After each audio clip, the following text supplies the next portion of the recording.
ગુજરાતમાં આવેલા કમોસમી વરસાદના પગલે બોટાદ જિલ્લાના ગઢડા શહેર તેમજ તાલુકાઓમાં મિની વાવાઝોડાને કારણે અને વરસાદને પગલે ખેતીના પાકોને નુકસાન થયું છે. ગઢડા તાલુકામાં વાત કરીએ તો ઘઉં, ચણા, વરિયાળી, જુવાર સહિતના પાકને ભારે નુકસાન થવા પામ્યું છે. ગઈકાલે આવેલા અચાનક વાતાવરણના પલટાને કારણે તાલુકાના હડતાળા, લાખણકા, ખોપાળા, માંડવધાર, ગોળકા, લીંબાળી વગેરે જેવા ગામોમાં ખેતીના તૈયાર પાકો ઉપર કમોસમી વરસાદનો માર લાગતા પાક બગડવાની ભીતિ સેવાઈ રહી છે.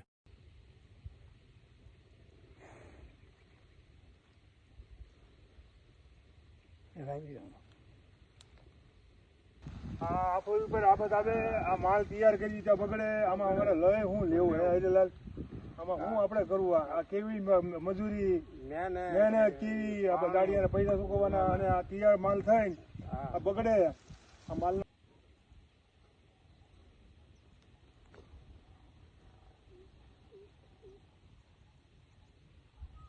ખાતર જેવું થઈ ગયું, હાવ ખાતર જેવું થઈ ગયું, પાણી ભર્યા થઈ ગયા, લોસા જેવી થઈ ગઈ, લોસો જેવી. આ ઢોરે નો ખાય, ઢોરે નો ખાય. આ બધું આમાં શું લઈ લેવું? આ શું લઈ કાળી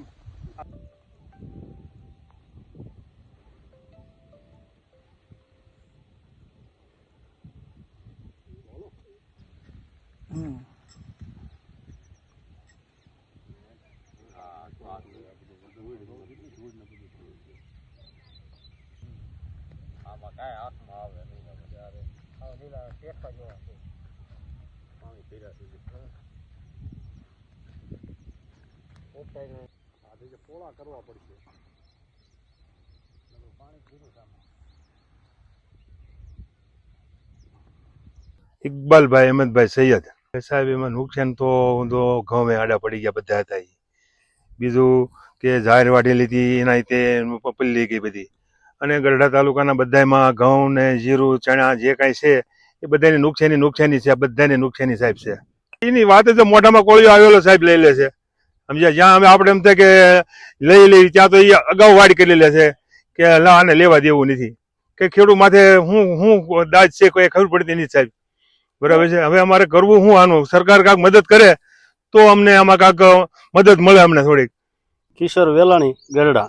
હાલ તો ખેડૂતો નિરાશ થઈ ગયા છે, કારણ કે ગઢડા શહેર અને તાલુકા આજુબાજુના રણિયાળા, બોડકી, ચિરોડા, ગઢાળી, અડતાળા, લાખણકા, ગોળકા આ બધા જે ગામ છે, આ બધા ગામની અંદર કાલ બપોર પછી અચાનક જ તે વાતાવરણમાં પલટો આવ્યો અને એક ધારો તે પવન અને વરસાદ, જેથી કરીને જે ખેડૂતોના પાક હતા આ પાકની અંદર બહુ મોટા પ્રમાણમાં નુકસાન થયું છે. કારણ કે જે સણ્યા છે તે સણ્યા અત્યારે બધા લઈ રહ્યા છે અને જુવાર પણ પલળી ગઈ છે.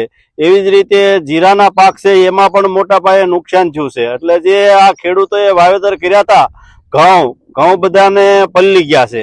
એટલે વારંવાર આ કુદરતી આફત જે છે એ ખેડૂતો ઉપર આવી અને પડે છે. ત્યારે અમારે એક જ માંગ છે કે કાંઈક જો આમાં સરકારની સહાયતા મળે તો ખેડૂત ટકી રહે. નકર વારંવાર ખેડૂત ઉપર આવો આફત આવે તો ખેડૂત કેટલોક ટાઈમ એમનામ ટક્કર લઈ શકે.